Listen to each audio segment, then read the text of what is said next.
কৃষ্ণ ইউনিভার্সের কৃপায় আশা করি সকলে ভালো আছেন এবং সুস্থ আছেন। এই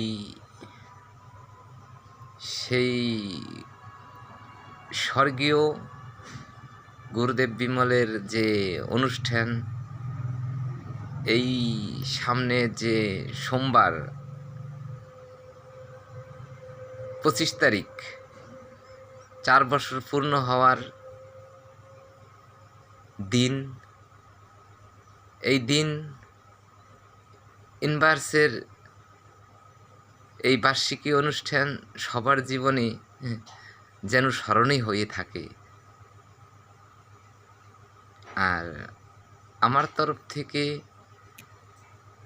এই আশীর্বাদ যে আমার পরে যে শিষ্য ভাইয়েরা আছে তারা যেন ইউনিভার্সের অনুষ্ঠানটা সুন্দর মতো ধরে রাখতে পারে। আমি ইউনিভার্সের কাছে সবসময় এই প্রার্থনাই করি, এবং ইউনিভার্স কিন্তু বৃষ্টিকেও সরাতে পারতো এই ধরায়।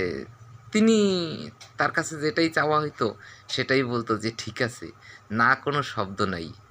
এরকম সাক্ষী তো আছে।